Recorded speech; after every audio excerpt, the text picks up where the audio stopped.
I believe our reporter Jade Liphosa is there. Jade, what is the situation at the moment?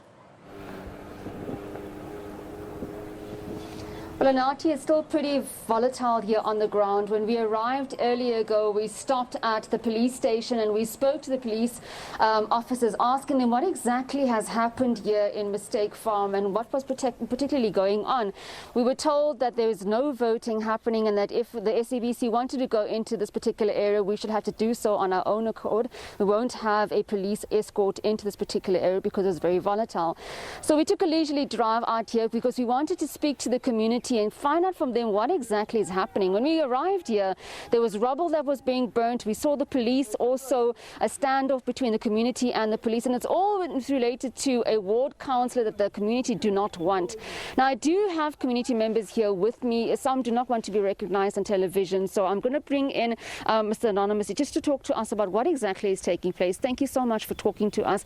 Tell us, why are people not voting today? It's special votes. There is a disgruntled behavior, or rather many communities are disgruntled about a ward councillor. What is happening in this ward?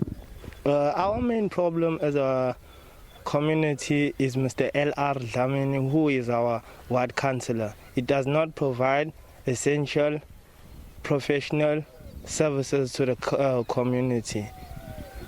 We feel like we are neglected by him as a ward councillor. He does not care of what we need and what we are supposed to get as a community. What else shall I say? Now, many people that I've spoken to off camera and who do not want to be on camera say that they're also fearful of this particular councillor. You were telling me off air that, the situation is very violent. Can you take us through what has happened since this morning? As we woke up today, we had a meeting, but a meeting did not continue professionally because Mr. L.R. Dlamini, who has bodyguards, which we do not have any idea where they come from and who are they paid by, we were shot by his bodyguards. 5 of our community children are in hospital as we speak, which were shot by Mr. L.R. Dlamini's bodyguard. Well, we will have to confirm that with police and the National Police spokesperson, Brigadier Vishnaidu. I'm sure we will try and get in contact with him. I want to ask you, will voting happen on the 1st of November? Clearly, no voting has happened with special votes today. Where to from here? What is the community saying? Are they going to vote come the 1st? We will not be voting on the 1st of November, as our mayor knows. Our mayor was informed by yesterday's meeting that we will not be voting on the 1st of November, as we do not have services being provided for the last 10 years in our community. Now, I want to ask you, you say that you don't want this particular ward councillor, but how did he end up on the candidate list? Did the community not vote for him? He ended up in being the candidate of our ward councillor by being put in frost. He was put by his family and his money. We did not get a chance to vote.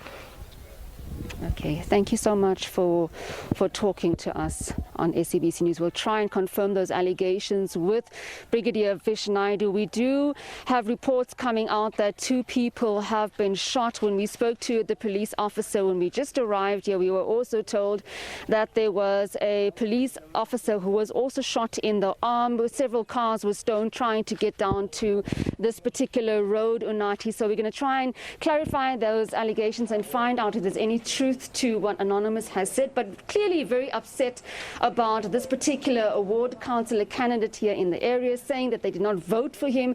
They don't know how he ended up on the candidate list. He hasn't done anything for this community. They are vowing not to place their X on the ballot paper, saying they will simply not vote come the 1st of November. Unati. Jade, before I let you go, perhaps let me squeeze in this one question. I see that there is police visibility there. Have you in any way tried to speak to the IEC? Of course, they must be very concerned because, of course, we are having those special votes still continuing, today and tomorrow. Yes, that's true. There is a Casper still stationed down the road there. I don't know if Nomple can just show you and zoom in there. There's a Casper station. There's been several police officers in the area patrolling, ensuring that the roads are open, making sure that the community do not clash with some of the other community members. Clearly, there's a divide here in this community with regard to that ward councillor. We are trying to get confirmation from the IEC as to whether voting will continue at all. We do know that cut-off time is 5 o'clock, and we're pretty drawing close to that coming to an end. So we're not sure if voting will commence at this voting station, which is just down the road. We are on top of a hill, Onati. I must just tell the viewers that we had to actually flee from that situation down there. Live ammunition was being fired. So we came to the top of this hill so that we'll be able to cross. But earlier on, there were clashes between the community and police officers just down that road. All right, Jade, let's leave it here for now. We'll definitely come back to you. Obviously, that situation very, very worrying because, you know, we have been told that there are several hotspots that have been identified by the SAPS. Thank you so much, Jade Lee, also there for us in Umzinto in KZN. Let's